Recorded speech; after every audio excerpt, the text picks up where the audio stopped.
Space and RPGs feel like a winning combination, right? Starfield then already has two potentially good ingredients, that's space and RPGs, so now we really need to know what the rest of the ingredients are. Thankfully, recently released footage from Bethesda has offered some insight into just what shape this new galaxy is going to take. Bottom line, Starfield is targeting the open world, richly detailed game genre. It's a genre that has some of the best games available, but also a genre where there's often a surprisingly long gap between quality releases. I mean, how many vast open world RPGs has there been since Witcher 3 for example? A few, but nowhere near enough. Starfield then is now around 1 year away, so what can we expect to see in the game world itself? To get an idea of that, we can take a look at some of the most recent screenshots, concept art and other images released for the title. To me then, what's immediately clear is that Starfield will have a broad range of contrasting environments, from futuristic cities to old rundown frontier settlements, or indeed even cyberpunk Blade Runner-esque districts. The worlds themselves seem to range from the utterly alien to the very familiar. This then is often a great hallmark of science fiction, carry the audience between worlds they can relate to and onwards to worlds that are full of strangeness. The mixture of artwork that Bethesda has so far released is very telling then, as it speaks pretty deeply about these very aspects. It suggests the idea that exploration will be an important focus of the title. In fact, on the very subject of travelling beyond a single world, Starfield's art director Matt Carafano has said that he feels the ultimate form of exploration is what's out there, referring to what can be found within space and what a player can experience when going beyond the boundaries of a single planet. In short, he wants Starfield to be better in every way than the games that have come before it. Now, I think it's more than fair to say that Elder Scrolls and Fallout are games that are great when it comes to exploration.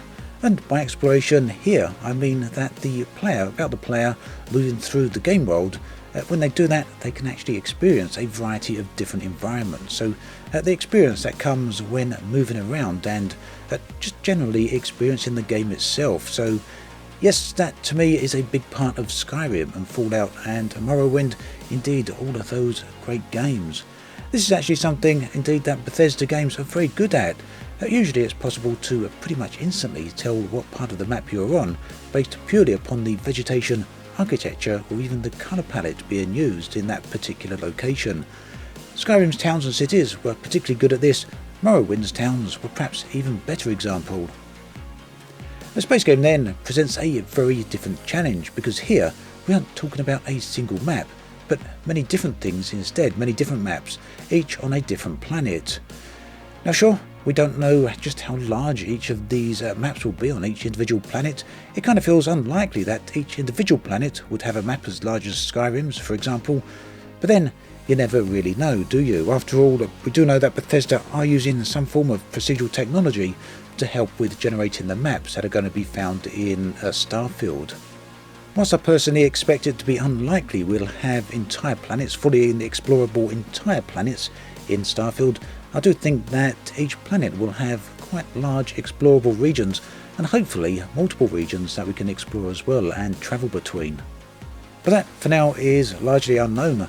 What we do know, however, is that Bethesda are going to great lengths to emphasise the concept of travelling to different worlds, to experiencing wide open worlds at that.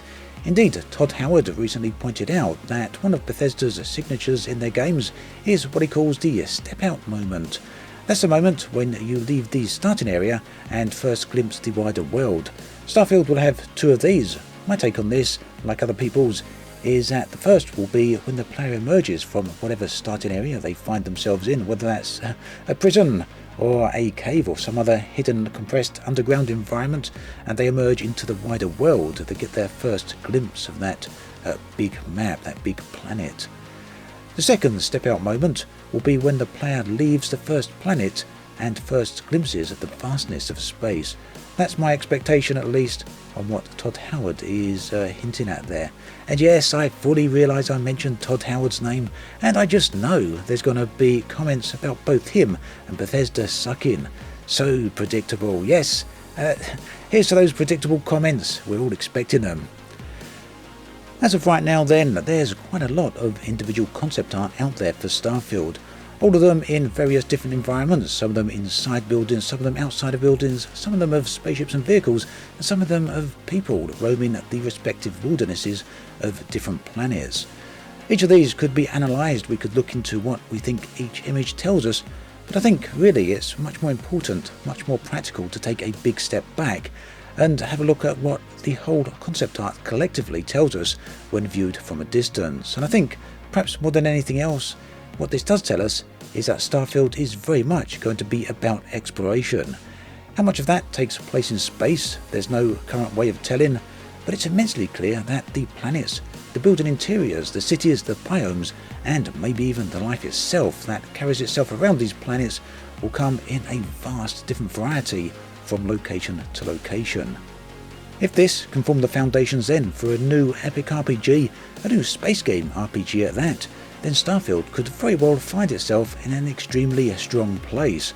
I know for me personally, one of the things I like the most about space games is the ability to explore strange new, richly detailed and beautiful worlds that are also full of life and activity.